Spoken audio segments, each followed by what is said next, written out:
성경에서 믿다, 이 단어보다도 우리를 안심시키는 단어는 저는 없다고 봅니다. 여러분, 종교개혁 시대에 마르틴 루터가 무엇을 우리에게 선물했느냐라는 점도 잊지 않았으면 좋겠어요. 당시 가톨릭 교회에서는 무엇으로 구원받는가 그러면 아무튼 교회의 말을 잘 들어야 한다. 응? 절대적으로 복종해야 한다. 그 복종은 순종의 의미란 좀 다른 거예요. 아무튼 성직자들의 말을 잘 들어야 한다. 두 번째, 선행을 해야 구원을 받는다. 그리고 세 번째, 이제 겁주는 말을 여기다 플러스 시킨 거예요. 교회와 또 성직자들의 말을 잘 안 들었을 경우엔 하나님의 저주가 뒤따른다. 그것을 하나님의 공의라고 해석을 한 거예요. 이에 대해서 마르틴 루터는 하나님의 의, 유스티티오 데이라고 하는 건데요, 라틴어로. 하나님의 의는 누구를 심판하고 겁주고 막 잘못되게 하기 위해서 하는 것이 하나님의 의가 아니라 죄인들을 불쌍히 여기고 이 죄인들을 구원하고자 하는 그 의로운 행위가 하나님의 진정한 의다. 그러므로 이 하나님의 의로운 행위는 죄인들을 구원하기 위하여 주시는 믿음에 근거한다 라고 해석을 한 겁니다. 여기서부터 믿음으로 구원을 받는다는 종교개혁의 위대한 씨앗이 뿌려지고 그것이 열매를 맺은 거예요. 오늘날 이 루터의 사상을 우리는 이신칭의라고 신학적으로 해석을 한 거예요. 그러니까 이 단순한 하나님의 의의 발견, 믿음으로 구원을 받는다는 이 위대한 교리적 발견이야말로 종교개혁의 서막을 여는 것이었습니다. 그렇다면 우리가 믿는 믿음이라는 것은 도대체 어떤 것인가? 오늘 여러분 이 설교 말씀을 통해서 나에게 주어진 믿음이 이런 본질을 가지고 있구나라는 것을 깨닫는다면 하나님의 큰 기쁨과 영광이 될 것이라고 믿는 것입니다. 우선 성경에서 믿다라는 용어가 한 두세 가지 있어요. 제일 먼저 히브리어로 아만 그래요. 아만. 요거 여러분 찾아봅시다. 아까 읽었죠. 창세기 15장 6절 그죠? 아브라함이 여호와를 믿으니 여호와께서 그를 이를 의로 여겼더라. 믿다라는 단어가 여기 쓰인 게 아만입니다.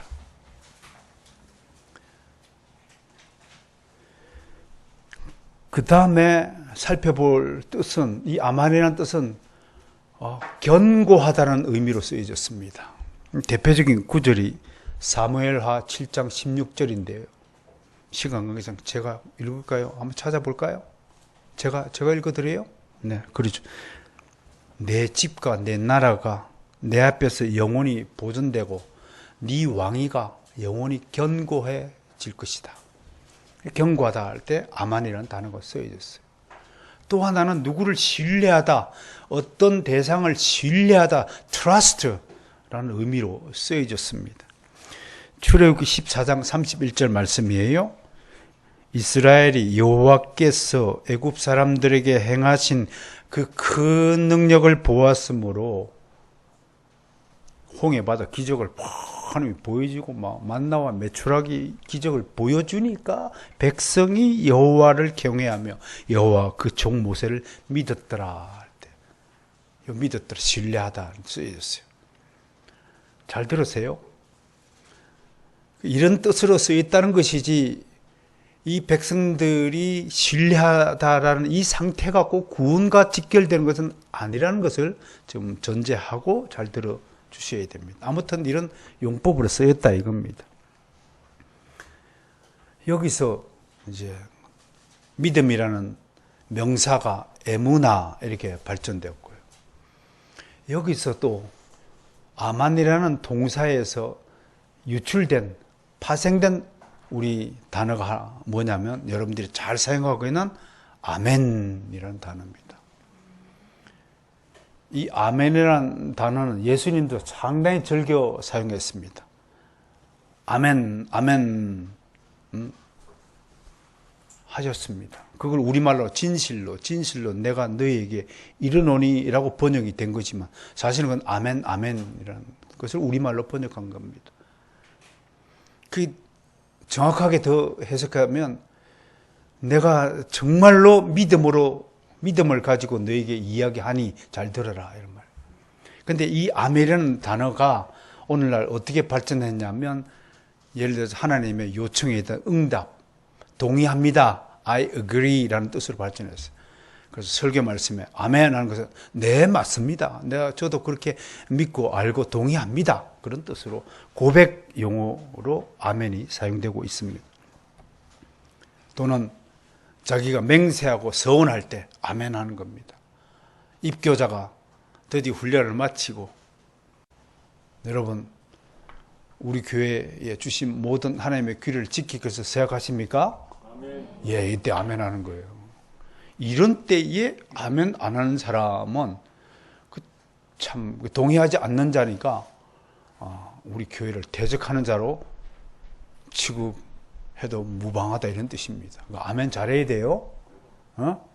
노멘하지 말고 아멘 하는 백성이 되시길 바랍니다. 그렇다고 또 어떤 기도원에 가고 하는데 어떤 앞에 앉아가지고 말끝마다 입을 열 때마다 아멘, 아멘, 아멘 그래서 오히려 그런 아멘을 남용하는 사람도 있더라 이겁니다.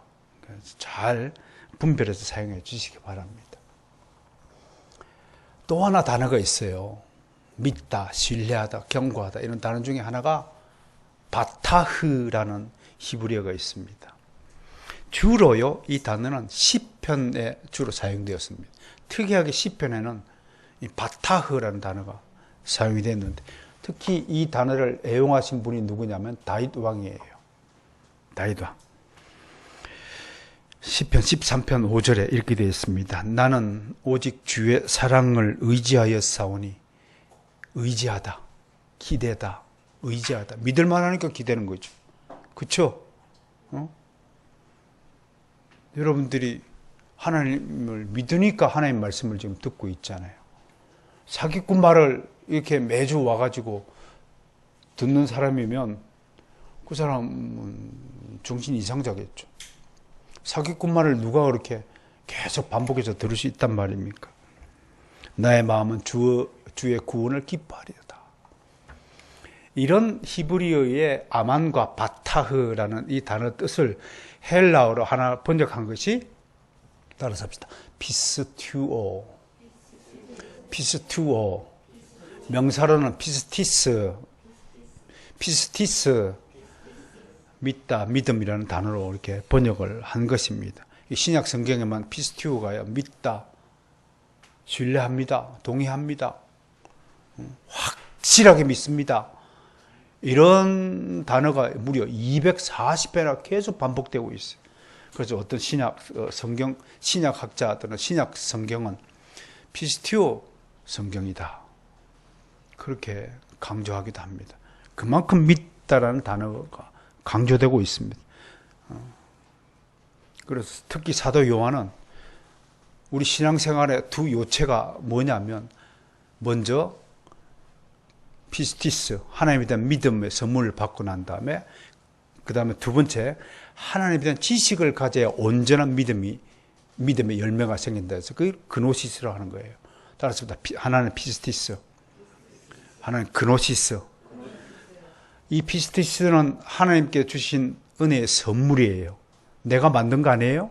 내가 노력해서 쟁취하여 한 것이 아니에요. 사과나무 심었더니 사과나무 열매가 왜 맺어져요? 그걸 하나님의 은혜의 결과라고 말하는 거예요. 하나님이 맺게 하시는 거예요. 그리고 그노시스는 우리의 인간의 노력을 강조하는 거예요. 이 두 가지 하나님의 주권과 인간의 책임이라는 두 가지 상반된 것이지만 절묘하게 그리스도 안에서 하나로 연합된다는 것이 기독교 교리의 위대함이에요. 탁월함이에요. 영원함이에요. 무한함이에요. 이것을 많은 신학자들은 두 모순의 조화, 대립의 일치라고 그렇게 정의하고 있다는 것입니다. 그런데 이 피스티스라는 명사는요, 항상 두 가지 전치사를 대동하고 다닙니다. 이 전치사 용법을 설명하는 이유가 여러분들이 가짜 믿음과 진짜 믿음을 구별하는데 아주 중요한 척도가 되기 때문에 제가 소개하는 거예요. 하나는 에이스라는 전치사가 있어요. 헬라어로 에이스. 그러면 이거는 영어로 하면 for인데요. 무엇에 관한, 무엇에 대한 것입니다. 도대체 에이스, 피스티스라고 이렇게 딱 헬라어로 묶어서 짝꿍을 묶어서 만드는 것이 뭐냐면 도대체 네가 가진 믿음이 무엇에 관한 믿음이냐를 분별하라 이겁니다. 여러분 자신에 대한 믿음입니까? 그러면 가짜라는 거예요. 돈에 대한 믿음이에요? 가짜라는 거예요. 누구에 관한 믿음이에요? 예수 그리스도에 관한, 예수 그리스도를 향한 믿음만이 진짜로 성경적 믿음이라는 것을 강조하는 거예요. 그 다음에 프로스라는 단어가 있는데 이것도 무엇을 향한이에요. 프로스, 피스티스 그러면. 프로스, 지저스 크라이스트. 그래서 항상 신약 성경에 피스티스나 헬라어는 이 두 가지 전체를 대동하고 다닌다. 뜻입니다. 굉장히 중요한 신학적 의미가 있다는 것을 먼저 소개합니다. 그럼에도 이제 지금부터 살펴볼 것은 성경에 기록된 많은 사례들을 통해서 하나님이 참된 믿음이 아닌 것과 가짜 믿음, 참된 믿음을 구분하여 사건을 기록하고 말씀을 하고 있다는 사실입니다. 지금부터 정신 차리시고 유의해서 들으셔야 됩니다. 만약에 여러분들이 하나님이 지적해 두신 이 가짜 믿음을 소유하고 있다면 여러분들은 지금 즉시 무릎을 꿇고 회개해야 됩니다. 성경은 이스라엘 백성들을 사례로 들면서 이 백성들의 믿음이 다 구원을 받는 믿음이 아니라고 말씀하셨습니다.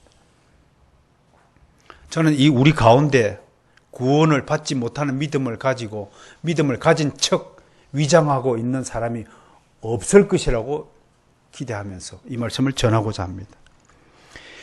나중에 이들이 처음에 입술로 믿었다, 믿습니다, 아멘, 아멘 하고 그 고백을 두고 하나님은 특히 광야에 있을 때 이스라엘 백성들의 믿음을 두고 하나님은 그들이 불신 상태에 있다. 그들은 늘 나를 거역한 존재들이지 믿습니다. 백날 입술로 떠들어도 나는 너희들이 구원받는 믿음을 가졌다고 말하지 싫다라고 그들을 고발했습니다. 오늘 읽은 민수기 14장 11절 12절 한번 다시 보십시다.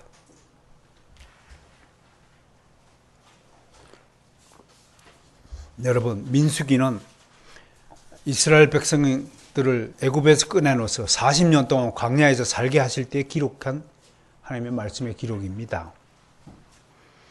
이들이 광야로 나오기까지 하나님께서 어떻게 그들에게 은혜를 베풀었는지 우리는 분명히 기억하고 있습니다. 홍해 바다의 기적을 통해서 바다를 갈라지게 해서 건너오게 하신 하나님이십니다. 먹을 거리가 없을 때 하늘에서 먹을 거리를 제공하신 하나님이십니다. 적군들의 아말렉 쪽의 공격에도 하나님이 지켜주신 그런 은혜를 베풀어 주신 하나님이십니다. 솔직히 말하면서 광야에 있던 이스라엘 백성은 하나님 없이는 잠시도 존립할 수 없는 그런 상태였습니다. 그럼에도 그들은 늘 하나님께 대적하고 불평불만하였습니다. 여러분, 한 사람이 불평불만한다는 것은 그건 사탄에 미혹되어 있다는 것을 반증합니다. 사탄은 계속적으로 우리를 진리에 대항하게 하고 불평불만하게 합니다. 만족지 못하게 합니다. 그러나 그리스도의 영, 성령을 받은 사람은 어떤 일에도 감사의 마음이 진짜로 솟아오릅니다. 이 코로나 사태에 우리를 지켜주신 하나님 은혜 여러분 감사해야 됩니다. 그리고 코로나에 걸리는 것도 감사할 줄 알아야 됩니다. 왜? 쉬고 있잖아요. 코로나에 걸리면 쉬라고 하시는구나 하고 쉬면 됩니다. 제가 좀 쉬고 싶다면 여러분들이 하나님 우리 목사님 코로나와 함께하게 하기를 원한다고 기도하시면 되겠네요. 저도 쉬고 싶거든요. 그때 책 읽고 여러분 어떤 일에 대해서 어떤 가치관을 가지느냐에 따라서 당신들 우리의 인생이 달라지지 않겠습니까? 함께 읽어봅니다. 시작. 여호와께서 모세에게 이르시되 이 백성이 어느 때까지 나를 멸시하겠느냐? 내가 그들 중에 많은 이적을 행하였으니 어느 때까지 나를 믿지 아니하겠느냐? 내가 전염병으로 그들을 쳐서 멸하고 내게 그들보다 크고 강한 나라를 이루게 하리라. 신명기 9장 24절 말씀 보십시오. 시작. 내가 너희를 알던 날부터 너희가 항상 여호와를 거역하여 왔느니라. 이게 우리예요. 왜 인간을 전적으로 타락한 존재라고 부른 줄 아세요? 우리의 생각하는 것은 항상 악한 것뿐이에요. 우리의 생각하는 것은 하나님을 위한 것이 단 한 개도 없어요. 오직 나를 위한 일이에요. 우리 모두를 위한 거 그거 가짜예요. 그래서 거듭나야 하는 거예요. 새로운 피조물이 되어야 내 인생을 포기하고 하나님의 영광을 위하여 인생을 살아가도록 되어 있는 거예요. 10년 이상 우리 학교의 정상을 위하여 조금이라도 힘을 보탤까 노력해 온 접니다. 그런데 하나님이 판단하시겠지만요. 정말 하나님을 잊고 사는 가짜 그리스도인들이 너무 많은 것 같습니다. 그것이 더 마음을 아프게 해요.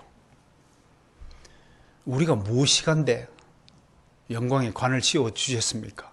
우리는 사도 바울이 고백한 대로 진짜 버러지 같습니다. 배설물보다도 못한 존재들이었습니다. 이런 존재들을 하나님이 아끼시고 사랑한다고 고백해 주시고 영원롭게 만들어 주셨으면 그것으로도 좋게 해야 합니다.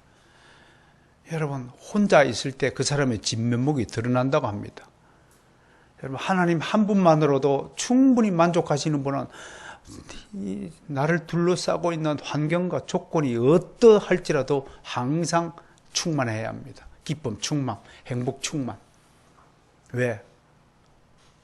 하나님 한 분만 있으면 다른 것으로 내가 더 이상 채울 필요가 없습니다. 가슴 서놓고 고백해 봅시다. 예수님 한 분만으로 내 인생 충분합니다. 그것이 여러분의 참된 고백이 되기를 정말 소망합니다. 그런데 자꾸 인간은 더 필요하다. need more. 자꾸 뭐 하는 거예요. 그것이 인간의 탐욕에서 비롯된 것이에요. 사랑하는 사람 한 사람 바라보고 사랑하세요. 지금 현재 가지고 있는 여러분들의 물질에 만족하세요. 지금 여러분들이 처하고 있는 현실에 만족하세요. 그것이 만족되지 않고 더 좋은 것, 더 넓은 것, 더 한 것을 바라보는 것이 인간의 탐욕입니다.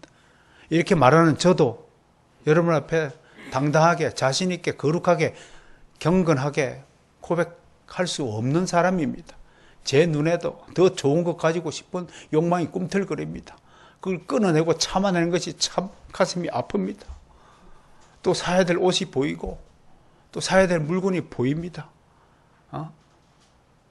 그럴 때마다 그래도 제가 참아내는 것은 주님 한 분만으로 제가 만족할 수 있도록 도와달라고 기도하기 때문에 그래도 조금 견딜 수 있을 것 같습니다. 시편 기자는 하나님이 광야에서 반석을 쪼개고 물을 내어 갈증을 해소시키고 먹을 양식까지 공급하셨으나 백성들은 계속해서 범죄하고 하나님을 시험하자. 이것은 하나님을 믿지 않은 것으로 간주하고 불같은 진노를 행하였다고 노래하고 있습니다. 시편 78편 21절, 22절 구절을 제가 읽어드리겠습니다. 눈을 감고 잘 들어보세요. 그러므로 여호와께서 듣고 노하셨으며 야곱에게 불같이 노하셨고 또한 이스라엘에게 진노가 불타올랐으니 이는 하나님을 믿지 아니하며 그의 구원을 의지하지 아니한 때문이라. 이 구절을 통해서 여러분, 하나님이 언제 우리에게 진노하십니까? 우리가 하나님을 믿지 않았을 때 진노하시는 겁니다. 그러므로 가장 크고 무섭고 가장 악랄한 죄악이 뭐냐면 불신입니다. 하나님을 믿지 않는 것 자체가 세상에서 제일 큰 죄악이 된다는 사실을 분명히 하나님께서 말씀하고 계십니다. 그렇다면 구원을 얻는 참된 믿음이란 무엇입니까? 우리는 성경의 많은 인물과 사건들에서 구원 얻는 믿음의 사례들을 통하여 한번 찾아볼 수 있습니다. 이 구원 얻는 믿음이 아니고선 어떤 인간도 하나님의 영광에 이르지 못하며 하나님을 기쁘시게 할 수 없다는 것입니다. 제일 먼저 여러분에게 소개하고 싶은 인물은 아벨입니다. 창세기 4장에 소개된 인물입니다. 여호와께서 아벨과 그 제물은 연락하셨으나 가인과 그 제물은 연락하지 아니하신지라. 무엇 때문에 가인은 연락을 받지 않으시고 연락하지 않으시고 아벨을 연락했을까? 참 궁금합니다. 그러나 답은 성경에 있습니다. 많은 사람들이 자신의 생각을 가지고 아벨은 이래서 받고 가인은 이래서 받지 않았을 것이라고 이야기하지만 그건 인간의 생각입니다. 성경의 질문은 성경에서 답을 구하는 것입니다. 따라서 합시다. 성경이 가라면 가고 성경이 멈추라면 멈춘다. 구약은 신약으로, 신약은 구약으로 해설한다. 그것이 성경 해석의 원칙입니다. 그러므로 이 창세기 구절에 대한 해답이 어디 있냐면 히브리서 11장 4절입니다. 한번 찾아보죠.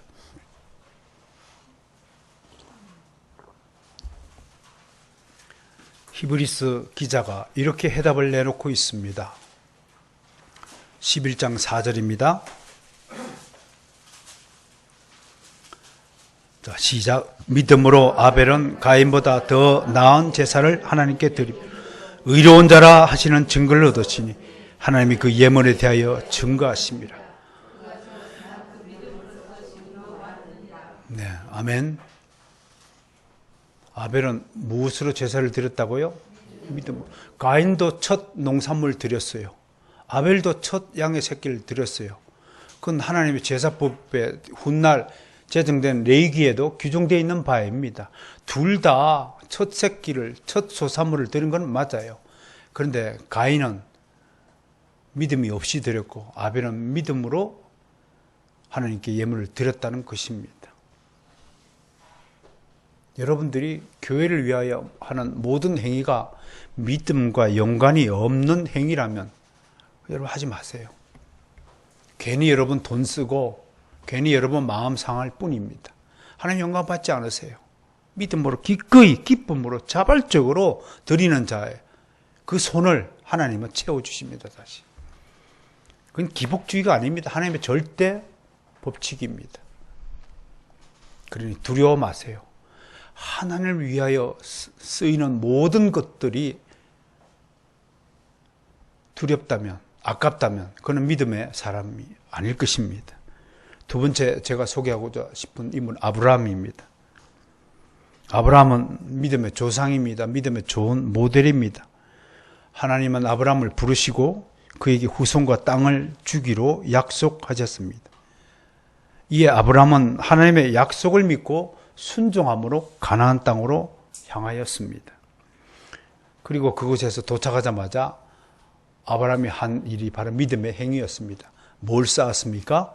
제단을 쌓았습니다.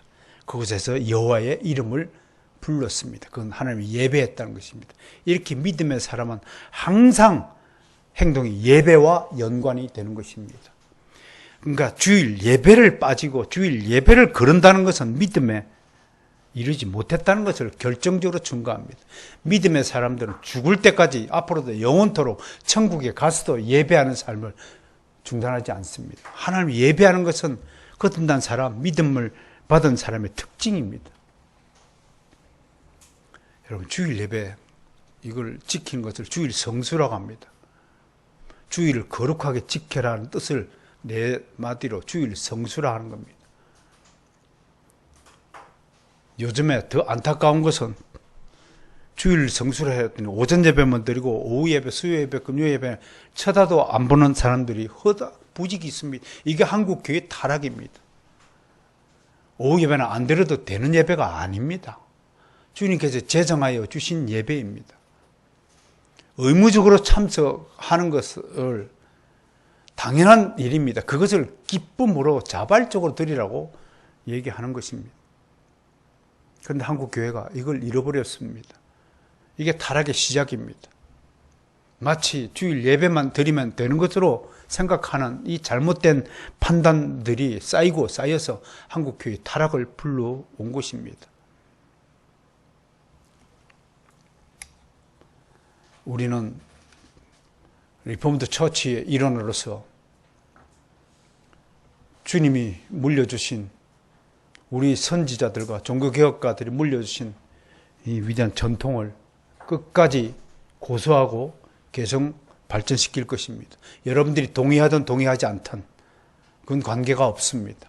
그건 여러분들이 하나님 앞에서 나중에 다 카운트 받아야 될 일들입니다. 저는 분명히 선포했습니다. 주의를 예배로 지키는 것이야말로 하나님께 순종하는 지름길이다 라는 것입니다. 훗날 하나님은 이런 아브라함의 믿음을 보시고 언약을 갱신하시고 아브라함에게 아들을 주시기로 약속하였습니다. 이 하나님의 약속에 대해서 아브라함의 반응을 성경은 오늘 창세기 15장 6절에다가 이렇게 기록한 것입니다. 아브라함이 하나님의 믿으니 이를 의로 여기시다. 카운트하시다. 여기다라는 것을 카운트하셨다 라고 영어 성경은 그렇게 번역을 하고 있죠. 이 믿음은 하나님의 약속에 대한 아브라함의 확신이자 인격적인 것입니다. 하나님의 이 약속은 신명기 6장의 순종의 약속과 불순종의 약속으로 분명하게 기재되어 있습니다. 하나님의 약속을 믿고 따르는 자에게는 복을 주시고 하나님의 약속을 불신하고 거역하는 자에게는 반드시 저주를 임하게 한다는 것이 명백한 하나님의 신상 필벌의 법칙입니다. 그러므로 사랑하는 성도 여러분, 여러분들이 정말 하나님으로부터 복을 받고자 하는 것은 하신다면 순종하세요. 믿음으로 순종하세요. 억지로 순종하지 마시고 믿음으로 순종하세요. 그리고 깨어 근신하고 기도하십시오. 기도하지 않으니까 여러분들이 영이 죽어 있는 겁니다. 영이 죽어 있는 자에게 피곤이 몰려드는 겁니다. 영이 죽어 있는 자에게 귀가 닫히는 겁니다. 왜 영이 죽었느냐? 깨어 근신하게 기도하지 않기 때문에 죽어 있는 겁니다. 오늘 한국교 성도들 보십시오. 다 죽어 있습니다. 풀이 죽어 있습니다. 기운이, 성령 충만한 기운이 보이지 않습니다.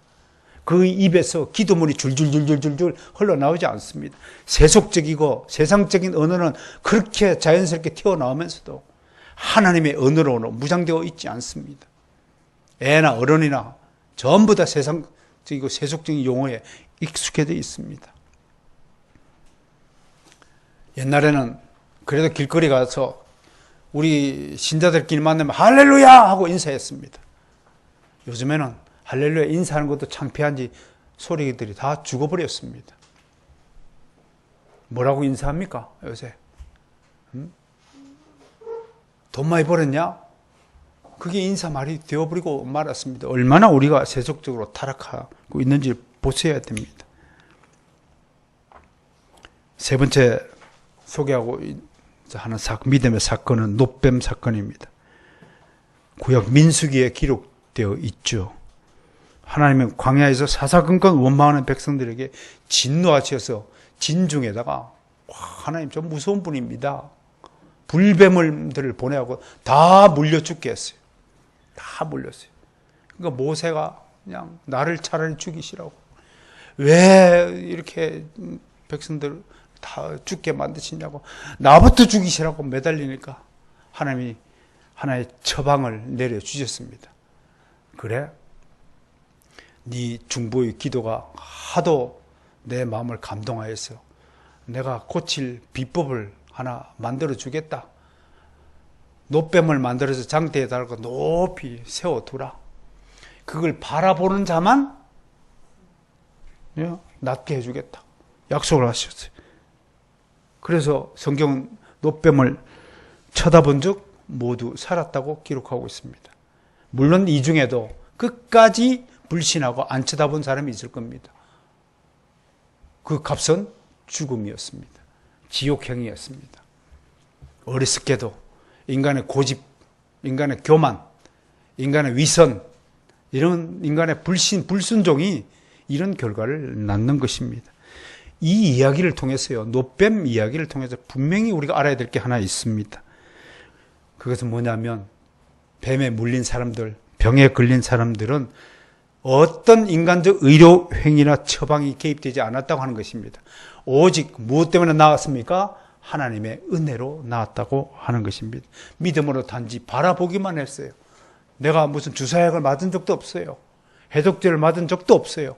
믿음으로 노뱀을, 나핀 달린 노뱀을 바라보기만 하니까 나았다고 하는 것입니다.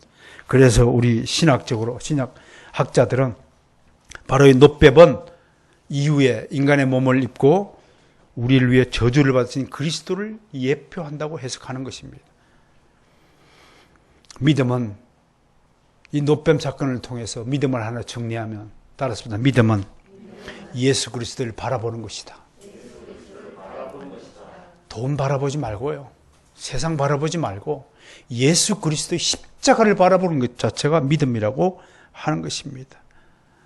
예수 그리스도를 전적으로 의지하고 소망하는 것이 바로 참된 믿음이라고 하는 것입니다.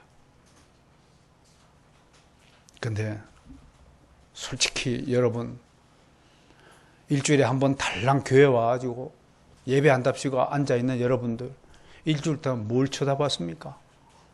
응? 우리 주일날 회개할 때 하나님 말씀 많이 바라봤습니까? 십자가 많이 바라봤습니까? 일주일 동안 우리 교회에 단 한 번이라도 이곳에 한번 오셔서 기도 한번 해 보셨습니까? 그런 것들을 생각해 보면 여러분들이 무엇을 바라보고 사는지 한번 성찰해 보는 시간이 되기를 바랍니다. 이외에도 참된 믿음을 가지라고 수많은 선지자들을 통해서 하나님은 우리에게 요청하셨습니다. 이사야 선지자는 아람과 북이스라엘 왕들이 연합하여서 예루살렘을 막 침공하니까 그때 왕이 아하스 왕인데 불안에 떨어가지고 살려달라고 막 하니까 이사야 선지자가 안타까워서 믿음이 없으면 어찌 나라가 견고해지겠냐고, 왕이여 당신이 믿음을 가지라고 했습니다. 당신이 먼저 믿음을 가지면 하나님이 이 왕국 예루살렘 왕국을 지켜줄 것이라고 이렇게 말했어요. 만일 너희가 굳게 믿지 아니하면 너희는 굳게 서지 못하리라. 여러분, 이 말씀을 진짜 믿으시길 바랍니다. 여러분의 인생이 흔들리지 않고 견고해지려면 믿음 하나만 있으면 됩니다. 돈 필요 없습니다. 재주도 필요 없고 능력도 필요 없고 인간적 능력보다도 우선적으로 여러분의 믿음이 여러분들의 인생을 견고하게 만든다는 것을 하나님은 성경을 통해서 분명히 약속하셨습니다. 이 약속을 믿으시길 바랍니다. 그럼 오늘 이 시간 통해서 내가 가지고 있는 이 믿음이 정말 하나님이 주신 믿음인가를 다시 한번 생각해 봐야 됩니다. 예레미야 선지자는 무릇 여호와를 의지하며 여호와를 의뢰하는 그 사람은 복을 받을 것이라 라고 했습니다. 믿음과 복을 함께 연결하고 있습니다. 그렇다면 명확합니다. 지금 복을 받지 못하고 고난 가운데 있는 사람이 있습니까? 그러면 하나님께서 이렇게 말씀하시는 것입니다. 참된 믿음을 가질 기회를 너에게 주었다라고 말씀하는 것입니다. 여러분, 기회를 주는 것, 그것 자체가 하나님의 귀한 은혜라는 사실을 믿으시길 바랍니다. 그럼 신약 성경 사례를 한번 소개해 보겠습니다. 사도 요한은 참된 믿음이 뭔가 이렇게 이야기했습니다. 아까 그노시스와 피스디스 소개했듯이 예수 그리스도에 대한 지식이 믿음의 중요한 요소라고 사도 요한은 강조하였습니다. 뭐에 대한 지식이냐? 계속해서 요한복음을 통해서 예수님은 영원 전부터 계신 삼위 하나님이시다. 그 삼위 하나님, 삼위일체 교리에 대한 지식을 가져야 한다. 두 번째, 그분이 하나님의 말씀이다. 태초에 말씀이 계셨느니라. 이 말씀이 하나님과 함께 계셨다고 진술함으로써 예수님이 바로 말씀이요. 이 말씀이 있고 참 빛으로 이 세상에 왔고 이 참 빛 안에 참 생명이 있고 이분이 바로 약속된 메시아고 이분이 인간의 몸을 입고 오신 성육신하신 하나님의 아들이 되신다는 사실을 믿는 것이 참 믿음이라는 것. 이런 중요한 교리들을 아는 것이 참 믿음이라고 하는 것입니다. 그러니까 우리가 가진 믿음은 무대포 믿음이 절대로 아니라는 사실을 여러분은 이 사실을 통해서 분명히 알게 되었습니다. 바울도 마찬가지예요. 바울은 한 발 더 나아가서 그리스도인에게 주어진 참 믿음의 본질이 뭐냐? 그것은 그리스도의 인격에 대한 참된 이해가 함께 포함되어야 한다. 사도 요한이 진술한 것을 다 합하여서 그리스도께서 도대체 이 땅에 오셔서 무엇을 하셨는가? 사역에 대한 이해와 그분의 인격, 내 마음은 온유하고 겸손하니라. 온유와 겸손한 이 인격을 가지는 것이 참된 믿음의 본질이라고 하는 것입니다. 그러므로 예수 그리스도를 믿는다고 하면서 성질이 괴팍스럽고 여전히 거듭나지 못한 상태에 있다면 그분의 참된 믿음이 아닐 수 있다는 것을 스스로 겸하게 반성해 볼 기회를 가져야 한다는 것입니다. 우리는 참된 믿음은 그리스도의 인격이 나한테 그대로 전가되어지는 것입니다. 그리고 그리스도께서 하신 그 모범된 일을 따라서 우리도 그리스도처럼 이런 일을 하고 살겠다고 결심하게 되는 것이 그게 참된 믿음의 본질이라고 사도 바울은 이야기하는 것입니다. 그리고 무엇보다도 사도 바울은 구원 얻는 믿음에는 최소한 교리적 이해와 지식이 갖춰져야 한다는 것입니다. 그 최소한의 3대 교리를 사도 바울은 이렇게 한 겁니다. 성육신을 믿어라. 수많은 자유주의자들은 이 성육신을 그냥 하나의 신화나 전설처럼 취급합니다. 그러나 참된 믿음은 하나님이 인간의 몸을 입고 이 땅에 오셔서 정말 모든 고난을 다 겪으셔야 했던 이 성육신의 위대한 교리를 믿어야 한다고 하는 것입니다. 성육신을 믿지 않는 사람은 참된 기독교가 아닙니다. 이런 것들을 불신하고 있다는 겁니다. 두 번째, 그 성육신하신 하나님의 아들께서 나를 대신하여 죄값을 치르었다는 대속적 죽음을 믿어야 된다고 하는 겁니다. 이게 속죄의 교리입니다. 기독교에서 속죄의 교리를 빼면 뭐가 남겠습니까? 우리는 여전히 죄인일 수밖에 없습니다. 속죄의 교리가 없다면 예수님께서 내 죄를 대신하여 죄값을 십자가상에서 치루어 주셨다는 이 대속 죽음이 없었다면 우리 모두는 희망이 없는 것입니다. 영원히 어둠 속에서 지옥으로 갈 수밖에 없는 자일 것입니다. 그럼 속죄로 죽으면 끝나는 겁니까? 아닙니다. 예수님의 부활 교리를 믿으라. 부활이 없다면 우리의 믿음은 헛된 것이라고 사도 바울은 분명히 선포하였습니다. 그러므로 이 세 가지 중대한 교리가 참된 믿음의 본체라고 하는 것입니다. 여러분 성육신을 믿습니까? 예수님의 대속적 죽음을 믿습니까? 예수님이 사망 권세 이기고 3일 만에 부활하셨다는 사실을 믿으십니까? 그렇다면 정말 여러분들이 아멘 하였으므로 여러분들은 이제 참된 믿음을 선물 받았다는 것을 입증하고 하는 것입니다. 분명한 것은 구원은 오직 그리스도 안에 그리스도를 믿는 믿음을 통해 그리스도의 인격과 그분이 하신 사역을 믿는 일로서 이루어집니다.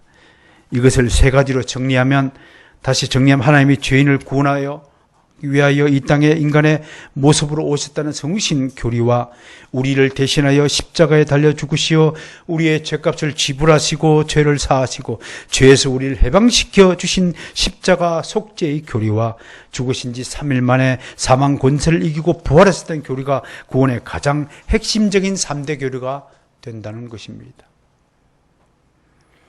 이 위대한 교리는 다른 어떤 곳에서도 발견할 수 없는 보석 중에 보석입니다. 오직 성경에만 게시되어 있는 유일한 구원의 방도인 것입니다. 그래서 우리는 자유주의 그리스도인이 아닙니다. 초자연주의를 완전히 말살하고 배격하는 자유주의자가 아닙니다. 우리는 성경 계시주의자요, 초월주의자요, 초자연주의자라는 사실을 잊지 마시길 바랍니다. 기독교를 인간의 이성으로 이해하려고 하는 사람들보다 더 불쌍한 사람들은 없습니다. 차라리 그들은 그냥 타 종교인으로 살다가 이 땅에서만이라도 떵떵거리고 누리고 살다가 가는 것이 더 나을 것입니다. 우리는 분명히 선포해야 됩니다. 예수 그리스도를 통하지 않는 모든 구원의 길은 헛됩니다. 인류 역사상 아무도 자기 스스로 에고에임이 나는 길이요 진리요 생명이라고 자기 스스로를 그렇게 정의를 내린 사람은 단 한 사람도 없습니다. 왜? 그것은 두 가지 정반대의 논리를 낳기 때문입니다. 하나는 진짜 참된 진리인가 동시에 이 세상에서 가장 무서운 거짓말이 있다면 나는 길이요 진리요 생명이라고 주장하는 것이라고 할 것입니다. 만약 그것이 거짓이라면 엄청난 사기꾼입니다. 그러나 우리가 믿는 예수 그리스도는 분명하게 우리에게 선포했습니다. 내가 길이요 진리요 생명이라. 나를 통하지 않고는 아무도 하나님께로 갈 자가 없느니라. 이 명확한 진리를 우리는 분명히 몸에 지니고 목숨처럼 수호해야 할 핵심 진리라고 하는 것입니다. 여러분은 지금 하나님의 은혜의 선물인 믿음을 받아 이 땅에서 영생을 누리고 있습니다. 영생이란 우리가 몸이 죽고 난 다음에 얻는 것이 아니라 우리는 이제 이미 우리 안에 성령님이 오시어서 내주함과 동시에 영생의 삶이 시작된 것입니다. 그러나 중요한 것은 영생을 얻었다고 하여서 우리가 아무런 노력 없이 방탕한 삶을 살아야 한다는 것은 아닙니다.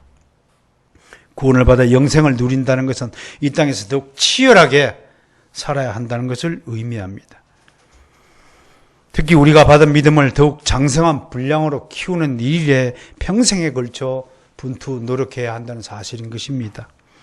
성경은 믿음에도 정도가 있다고 가르칩니다. 수준이 있다고 가르치는 것입니다. 아이 같은 믿음이 있고 장성한 어른 같은 믿음이 있다고 말합니다. 믿음에 연약한 자가 있다고 증언합니다. 로마서 14장 1절에서 이렇게 사도 바울은 진술하고 있습니다. 믿음이 연약한 자를 너희가 받되 그의 의견을 비판하지 말라. 어떤 사람은 모든 것을 먹을 만한 믿음이 있고 믿음이 연약한 자는 채소만 먹느니라. 우리 가운데 믿음이 연약한 사람이 있습니다. 그들을 또 잘 보호하고 격려하고 보호하는 것이 또 장성한 믿음의 분량을 가진 사람들입니다. 로마서는 계속해서 믿음이 연약한 사람을 육신의 삶을 사는 사람과 동일시합니다. 성령의 사람은 하나님을 기쁘시게 하는 사람입니다. 바울은 이렇게 말하고 있습니다. 로마서 14장 17절과 18절에서 하나님의 나라는 먹는 것과 마시는 것이 아니라 오직 성령 안에 있는 의와 평강과 희락이라. 이로써 그리스도를 섬기는 자는 하나님을 기쁘시게 하며 사람에게도 칭찬을 듣는다라고 말씀하고 있습니다. 오직 성령 안에 있는 희락, 의와 평강과 희락, 이 세 가지가 참된 믿음에 가진 사람의 삶의 형태라고 하는 것입니다. 주일날 교회에 모여서 우중충한 얼굴을 하고 괴로운 표정을 짓고 한숨 짓고 하는 것은 희락이 아닙니다. 일주일 동안 방탕한 삶을 살고 지 마음대로 널브러져 살고 자신에게 한 약속마저도 지키지 못하는 삶을 살다가 교회 와가지고 회개조차 하지 않으면 그는 의로운 자가 아닙니다. 말끝마다 불편하게 하고 차갑게 하고 그런 사람이 어떻게 평강을 이룰 수 있겠습니까? 참된 믿음을 가진 사람은 의와 평강과 희락이라는 말을 기억해야 됩니다. 갈라디아서 5장 19절부터 21절까지 육체의 일은 분명하다 하면서 15가지 음행부터 더러운 것, 호세, 우상, 숭배, 주술, 원수 맺는 것, 분쟁, 시기, 술 취함 까지 이게 육체의 일로 바울이 진술하고 있습니다. 특히 요즘에 정말 우리를 불편케 하는 것은 우리야 뭐 술, 담배를 하지 않는 백성이니까 당연한 일이겠지만 길거리 지나가면서 담배를 물고 담배 꽁초를 아무데나 버리는 행위들 정말 우리를 눈살을 찌푸리게 합니다. 이런 일들 다 육체의 일입니다.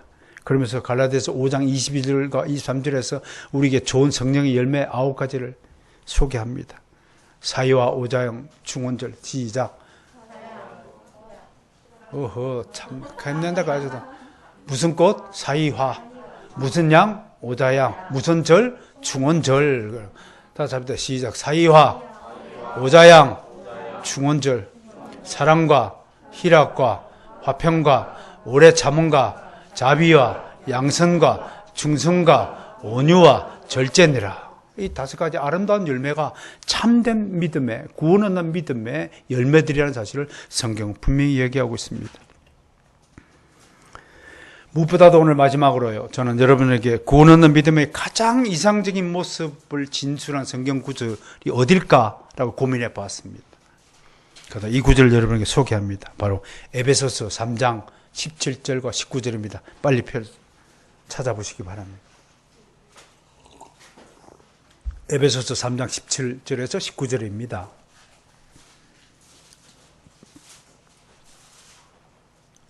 찾으셨나요? 시작. 믿음으로 말미암아 그리스도께서 너희 마음에 계시게 하시었고 너희가 사랑 가운데서 뿌리가 박히고 터가 굳어졌어. 능히 모든 성도와 함께 지식에 넘치는 그리스도의 사랑을 알고 그 너비와 길이와 높이와 길이가 어떠함을 깨달아 하나님의 모든 충만하는 식으로 너희에게 충만하게 하시는 구하노라. 그게 밑줄 그으세요. 맨 처음에 믿음 밑에 밑줄 그으세요. 참된 믿음의 구성 요소들을 잘 살펴보시기 바랍니다. 믿음, 두 번째 사랑 밑줄 그으세요. 세 번째 지식 밑줄 그으세요. 네 번째 충만 밑줄 그으세요. 자, 이 요소들을 살펴보시면서 하나씩 봅시다. 먼저 믿음으로 말미암아 그리스도께서 우리 마음에 계시는 겁니다. 그리스도가 우리 마음에 왜 계세요? 믿음이 없는 자에겐 그리스도가 오실 수 없다는 것을 명확하게 선포합니다. 그리스도가 바로 믿음의 주체라는 것입니다. 두 번째, 이 믿음으로 말미암아 뭐가 생긴다고요? 사랑이 생깁니다. 그러니까 육신적 사랑, 여러 사랑의 종류가 있지만 믿음에 기초를 두지 않는 사랑은 가짜 사랑이라고 할 것입니다. 여러분들이 백날 입술로 나보고 목사님 뭐 있습니다. 나 안 믿어요. 그 믿음에 기초한 사랑이 아니라는 것이기 때문에 그런 거란 말이에요. 사랑 가운데서 뿌리가 박히고 터가 굳어지는 것이에요. 우리 수요일날 기독교 강요 3권 2장을 할 때 이거 봤잖아요. 믿음 없는 사랑, 믿음 없는 소망은 다 소용이 없다. 칼빈은 그렇게 얘기했어요. 그 사랑이 먼저가 아니다라는 거 하는 것입니다. 기독교는 제일 먼저 가장 밑바탕이 뭐예요? 믿음이라는 것이 사실입니다. 그 사랑 가운데 뿌리가 박히고 터가 굳어진 사람에게 바른 지식이 스며든다 이겁니다. 그래서 지식에 넘치는 사랑을 알아야 한다. 사랑을 하기 위해서 필요한 하나는 지식이죠. 길거리에 지나가는 처음 만나는 사람하고 사랑합니다 하면 그 사람이 뭐라고 생각하겠어요?